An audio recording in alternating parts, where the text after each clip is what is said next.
اور اس نے اپنے اس پیر کو بھی دعوت دی کہ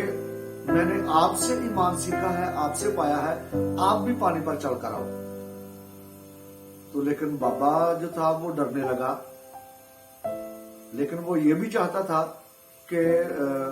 اس کی شاگرد جو ہے اس کے سامنے اس کی بے عزتی نہ ہو، تو اس نے کوشش کی۔ جب اس نے کوشش کی تو پانی کے اوپر پیر رکھا تو وہ پانی میں گر گیا۔ یہ بات ایک بات یہاں پر بہت اچھی ایک یاد آتی ہے، بہت اچھا محاورہ ہے کہ پیر کامل نہیں ہوتا، یقین کامل ہوتا ہے۔ تو ایسے ہی جب ہمارا توکل خدا پر ہو اور وہ توکل وہ ایمان کامل ایمان ہو جس میں شک نہ ہو، تو جو بھی ہم سوچیں گے، جو بھی ہم کہیں گے، جو بھی ہم اپنے خدا سے مانگیں گے وہ ضرور ہمیں ملے گا۔ اسی طرح کی اسی کے ساتھ ایک ملتی جلتی بہت اچھی کہانی ہے، چھوٹی سی ہے، کہ ایک دربار پر ایک اندھا شخص بیٹھا خدا سے دعا مانگ رہا تھا کہ یا باری تعالیٰ میری آنکھیں ٹھیک ہو جائیں، میں دیکھنا شروع کر دوں۔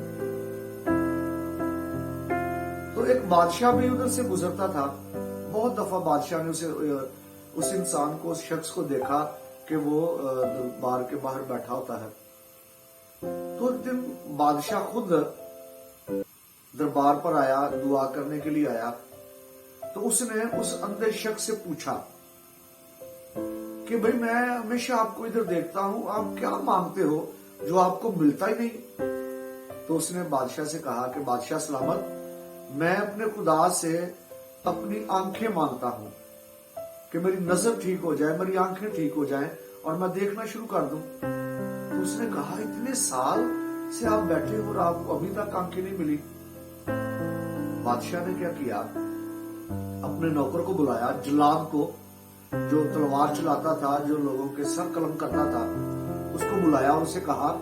کہ اس کے پاس کھڑے ہو جاؤ، میں اندر دعا کرنے کے لیے جا رہا ہوں، میرے باہر آنے تک اگر اس کو آنکھیں مل گئی تو ٹھیک، اگر نہ ملے تو اس کا سر قلم کر دینا۔ بادشاہ کہہ کر اندر چلا گیا اور جلاد تلوار لے کر اس کے پاس کھڑا ہو گیا۔ تو جو وہ اندھا شخص تھا وہ رونا شروع ہو گیا، زور زور سے رو رہا ہے اور اپنے خدا سے کہہ رہا ہے کہ یا باری تعالیٰ اتنے سالوں سے میں دعائیں مانگ رہا ہوں، اتنے سالوں سے میں آپ کے سامنے عرض کر رہا ہوں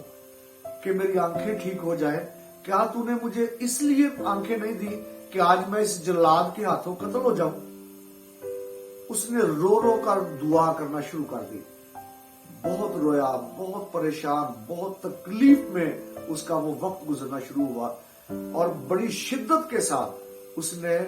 دعا کرنا شروع کی، خدا سے مانگنا شروع کیا۔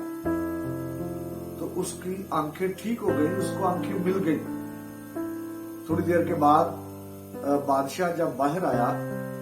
تو وہ فوراً بادشاہ کے قدموں میں گرا کہ شاید آپ نے اندر جا کر میرے لیے دعا کی ہے تو میری آنکھیں ٹھیک ہو گئی ہیں۔ تو بادشاہ نے اسے کہا کہ بھئی میں نے آپ کے لیے کوئی دعا نہیں کی، آپ میری وجہ سے ٹھیک نہیں ہوئے، بلکہ آپ کو خدا کی طرف سے یہ آنکھیں ملی ہیں، تو اس سے پہلے آپ میں اتنی تڑپ نہیں تھی، آپ کی دعا میں اتنا درد نہیں تھا، آپ کی دعا میں اتنا ایمان کامل نہیں تھا، آپ کے ایمان میں وہ شدت نہیں تھی جو خدا پسند کرتا۔ تو جب میں نے آپ کو کہا کہ میں آپ کو قتل کروا دوں گا تو آپ کا ایمان اور زیادہ کامل ہو گیا، آپ کا ایمان اسی شدت کے ساتھ، تڑپ کے ساتھ جو تھا وہ ابھر کر سامنے آیا اور خدا اسے پسند کرتا ہے اور اسی لیے اس نے آپ کو آنکھیں دے دی۔ تو ضرور اس ویڈیو کو شیئر کرنا، لائک کرنا، چینل کو بھی سبسکرائب کرنا تاکہ بہت سارے لوگ ایمان میں کامل ہوں۔ یاد رکھیں، جب تک ہمارا ایمان کامل نہیں ہوگا ہم کسی بھی مصیبت سے